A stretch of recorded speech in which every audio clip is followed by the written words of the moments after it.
All right, let's go ahead and get started with Herman Melville's Moby-Dick, or The Whale, Chapter 1, Loomings.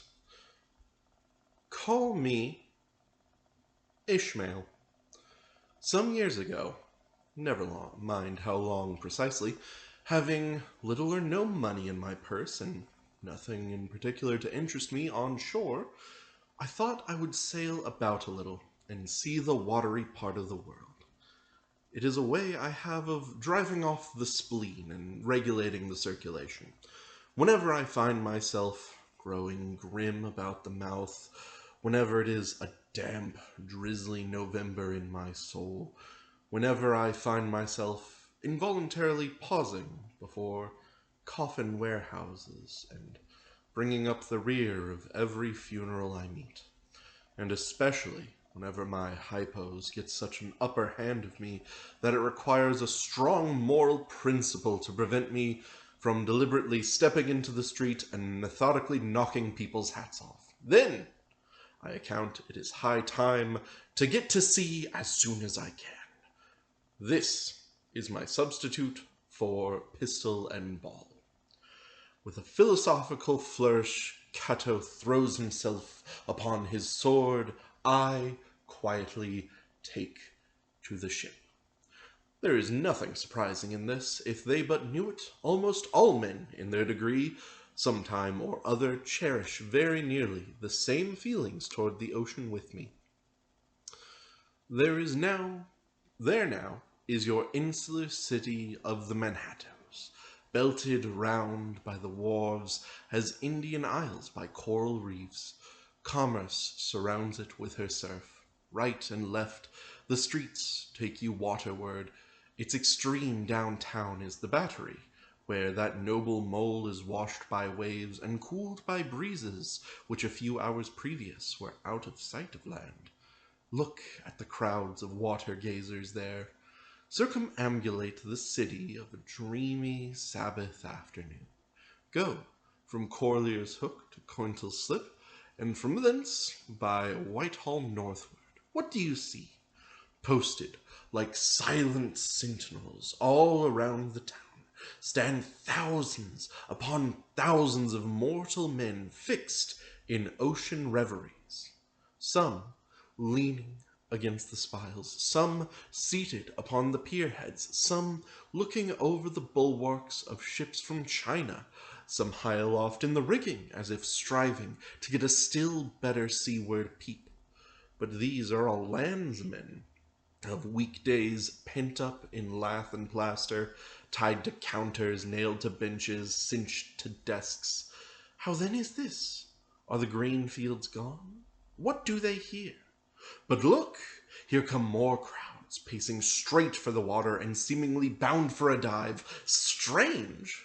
Nothing will content them but the extremest limit of the land. Loitering under the shady lee of yonder warehouses will not suffice. No, they must get as nigh the water as they possibly can without falling in, and there they stand, miles of them, leagues, inlanders all. They come from lanes and alleys, streets and avenues, north, east, south, and west, yet here they all unite. Tell me, does the magnetic virtue of the needles of the compasses of all those ships attract them thither?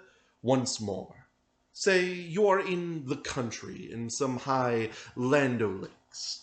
Take almost any path you please, and 10 to 1, it carries you down in a dale, and leaves you there by a pool in the stream. There is magic in it. Let the most absent-minded of men be plunged in his deepest reveries. Stand that man on his legs, set his feet a-going, and he will infallibly lead you to water, if water there be at all in that region. Should you ever be athirst in the great American desert, try this experiment. If your caravan happens to be supplied with a metaphysical professor. Yes, as everyone knows, meditation and water are wedded forever. But here is an artist. He desires to paint you the dreamiest, shadiest, quietest, most enchanting bit of romantic landscape in all the valley of the Saco. What is the chief element he employs. There stand his trees, each with a hollow trunk, as if a hermit with a crucifix were within, and here sleeps in his meadow, and there sleep his cattle, and up from yonder cottage goes a sleepy smoke. Deep into distant woodlands winds a mazy way, reaching to overlapping spurs of mountains bathed in their hillside blue. But though this picture lies thus tranced, and though this pine tree shakes down its sighs like leaves upon this shepherd's head, yet all were vain, unless the shepherd's eye were fixed upon the magic stream before him. Go visit the prairies in June, when the scores on scores for miles you wade knee-deep among tiger lilies. What is the one charm wanting? Water! There is not a drop of water there. Were Niagara but a cataract of sand, would you travel your 1,000 miles to see it? Why did the poor poet of Tennessee, upon suddenly receiving 2 handfuls of silver, deliberate whether to buy him a coat, which he sadly needed, or invest his money in a pedestrian trip to Rockaway Beach? Why is almost every robust, healthy boy with a robust, healthy soul in him at some time or other crazy to go to sea? Why, upon your first voyage as a passenger, did you yourself feel such a mystical vibration when first told that you and your ship were now out of sight of land? Why did the old Persians hold the sea holy? Why did the Greeks give it a separate deity, an own brother of Jove? Surely all this is not without meaning. And still deeper, the meaning of that story of Narcissus, who, because he could not grasp the tormenting, mild image he saw in the fountain, plunged into it and was drowned. By that same image, we ourselves see in all rivers and oceans. It is the image of the ungraspable phantom of life. And this is the key to it all. Now, when I say that I'm in the habit of going to sea whenever I begin to grow hazy about the eyes and begin to be overconscious of my lungs, I do not mean to have it inferred that I ever go to sea as a passenger. For to go to sea as a passenger, you must needs have a purse, and a purse is but a rag unless you have something in it. Besides, passengers get seasick, grow quarrelsome, don't sleep at nights, do not enjoy themselves much as a general thing. No, I never go to sea as a passenger, nor, though I am something of a salt, do I ever go to sea as a commodore, or a captain, or a cook. I abandon the glory and distinction of such offices to those who like them. For my part, I abominate all honorable, respectable toils, trials, and tribulations of every kind whatsoever. It is quite as much as I can do to take care of myself without taking care of ships, barks, brigs, schooners, and whatnot. And as for going as cook, though I confess there is considerable glory in that, a cook being a sort of officer on shipboard, yet somehow I never fancied broiling fowls, though. Once broiled, judiciously buttered, and judgmatically salted and peppered, there is no one who will speak more respectfully, not to say reverentially, of a broiled fowl than I will. It is one of the most idolatrous dotings of the old Egyptians upon broiled ibis and roasted river horse that you see the mummies of those creatures in their huge bakehouses, the pyramids.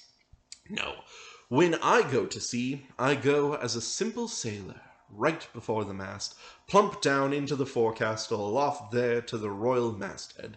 True, they rather order me about some, and make me jump from spar to spar, like a grasshopper in a May meadow, and at first this sort of thing is unpleasant enough. It touches one's sense of honor, particularly if you come of an old established family in the land, the Van Rassels, or Randolphs, or Handicatures. And more than all, if just previous to putting your hand into tar pit, you have been lording it as a country schoolmaster, making the tallest boys stand in awe of you. The transition is a keen one, I assure you, from the schoolmaster to a sailor, and requires a strong decoction of Seneca and the Stoics to enable you to grin and bear it. But even this wears off in time. What of it, if some old hunks of a sea captain orders me to get a broom and sweep down the decks? What does that indignity amount to, in the scales of the New Testament? Do you think the Archangel Gabriel thinks anything less of me because I promptly and respectfully obey that old hunks in that particular instance? Who ain't a slave? Tell me that. Well then, however the old sea captains may order me about, however they may thump and punch me about, I have the satisfaction of knowing that it is all right, that everybody else is one way or another served in much the same way, either in a physical or metaphysical point of view, that is, and so the universal thump is passed around, and all hands should rub each other's shoulder blades and be content. Again, I always go to sea as a sailor, because they make a point of paying me for my trouble, whereas they never pay passengers a single penny that I have ever heard of. On the contrary, passengers themselves must pay, and there is all the difference in the world between paying and being paid. The act of paying is perhaps the most uncomfortable infliction that the two orchard thieves entailed upon us. But being paid, what will compare with it? The urbane activity with which a man receives money is really marvelous, considering that we so earnestly believe money to be the root of all earthly ills, and that on no account can a moneyed man enter heaven. Ah, how cheerfully we consign ourselves to perdition. Finally, I always go to sea as a sailor because of the wholesome exercise and pure air of the forecastle deck. For, as in this world, headwinds are far more prevalent than winds from astern, that is, if you never violate the Pythagorean maxim, so, for the most part, the Commodore on the quarterdeck gets his atmosphere at second hand from the sailors on the forecastle. He thinks he breathes it first, but not so. In much the same way do the commonalty lead their leaders in many other things, at the same time that the leaders little suspect it. But wherefore it was that after having repeatedly smelt the sea as a merchant sailor, I should now take it into my head to go on a whaling voyage. This, the invisible police officer of the fates, who has the constant surveillance of me and secretly dogs me and influences me in some uncountable way, he can better answer than anyone else. And doubtless my going on this whaling voyage formed part of the grand program of Providence that was drawn up a long time ago. It came in as a sort of brief interlude and solo between more extensive performances. I take it that this part of the bill must have run something like this. Grand contested election for the presidency of the United States. Whaling voyage by one Ishmael. Bloody battle in Afghanistan. Though I cannot tell why it was exactly that those stage managers, the fates, put me down for this shabby part of a whaling voyage, when others were set down for magnificent parts in high tragedies, and short and easy parts in genteel comedies, and jolly parts in farces, though I cannot tell why this was exactly, yet now that I recall all the circumstances, I think I can see a little into the springs and motives, which, being cunningly presented to me under various disguises, induced me to set about performing the part I did, besides cajoling me into the delusion that it was a choice resulting from my own unbiased free will and discriminating judgment. Chief among these motives was the overwhelming idea of the great whale himself. Such a portentous and mysterious monster roused all my curiosity.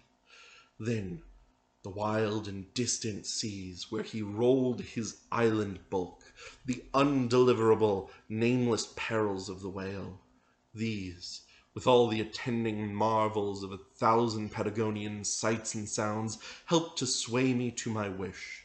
With other men, perhaps such things would not have been inducements. But as for me, I am tormented with an everlasting itch for things remote. I love to sail forbidden seas and land on barbarous coasts. Not ignoring what is good, I am quick to perceive a horror, and could still be sociable with it, would they let me, since it is but well to be on friendly terms with all the inmates of the place one lodges in. By reason of these things, then, the whaling voyage was welcome. The great floodgates of the wonder world swung open, and in the wild conceit that swayed me to my purpose, two and two, there floated into my inmost soul endless processions of the whale, and, mid most of them all, one grand hooded phantom, like a snow hill in the air.